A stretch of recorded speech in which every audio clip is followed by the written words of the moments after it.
Meteorologist Pedram Javheri is here with us right now. Okay, so with Dave, we've been talking hour after hour, unfortunately, about these rains. We've already been so lucky, haven't we? Because the monsoon rains haven't started. It's incredible. You know, we get a lull, 4, 5, 6 days of very little rainfall in one of the wettest places on our planet in the heart of the wet season. So that's remarkable in and of itself. We know that luck is coming to an end very quickly. So, of course, folks know how serious the next several days have to be as far as getting the amount of work done and hopefully rescue efforts underway again when the rain here, before it picks up in intensity. Let's show you exactly what's happened over the last several hours that we're seeing the shift in this monsoonal pattern. Of course, this is not a single storm. It's not a single event. The wind's now entirely shifting from the east, pushing back towards the west. Northern areas of Thailand, that's where the heavy rainfall is expected to really pick up. And back on June 23rd, very little rainfall. The next day, almost no rainfall came down. And then a couple days into when the boys were trapped down in the cave, you see tremendous rainfall. And then, of course, things have really dissipated. The pattern we expect to return to what we've seen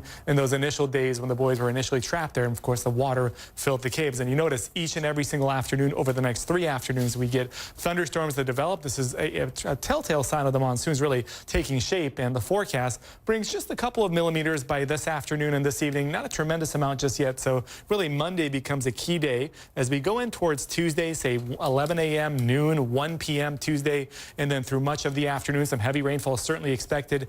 The highest amounts come down on Wednesday afternoon, and these 3 days alone would be the 3 wettest days so far in the first 16 that these boys have been trapped in this cave system. And in fact, when you take a look at that, maybe not seem like a lot of rainfall, 60 millimeters in a span of 3 days, but take that down, bring it down onto a soccer or a football field. That would equate, even just 60 millimeters would equate to 500,000 liters of water over an area just the size of a soccer field. The reason I say that, it's about 12 and a half swimming pools. But the reason I say that, you accumulate that amount of water, you funnel it into a channel, into a cave system, it becomes a tremendous amount of water to work with, not just 60 millimeters to work with. And that's what's concerning across this region. Notice over the next 7 days, potentially as much as 150 to 200 millimeters could come down. And of course, the landscape across this region, very mountainous near the cave entrance. All of that water will want to funnel downstream. And Paula, when you look at that and you try to think about how much water that is, just 60 millimeters turning into 500,000 liters of water over just a football field size area. And then of course, there's a lot more of that area than just one football field. There's millions of liters of water that could once again funnel back in there quickly. And no way to predict exactly where that water's going inside that cave system. Okay, Pedram, we get it. 24 to 48 hours, very crucial right now. Thanks so much. Appreciate it. Now, bringing out the first 4 boys was quite a victory in and of itself. Our Tom Foreman looks at how the first rescues took place. The initial part of this rescue actually happened a little bit faster than officials expected, with 2 boys coming out about 10 minutes apart. Then 2 hours later, 2 more coming out. And that was possible only because of a massive effort to pump out so much of the rainwater in this cave that some portions of it became walkable.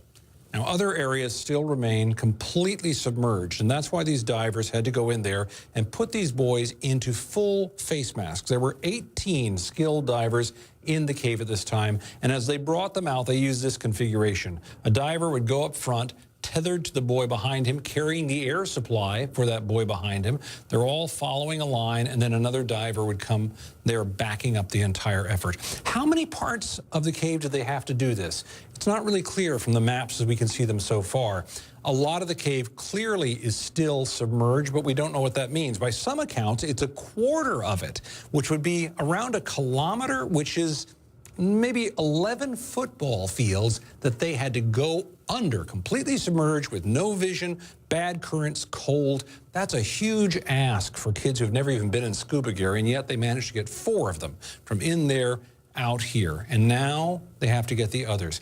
First thing, they've got to replenish those oxygen supplies because they've used up everything. They're starting all over. That's going to take some time, but they don't have a whole lot of time.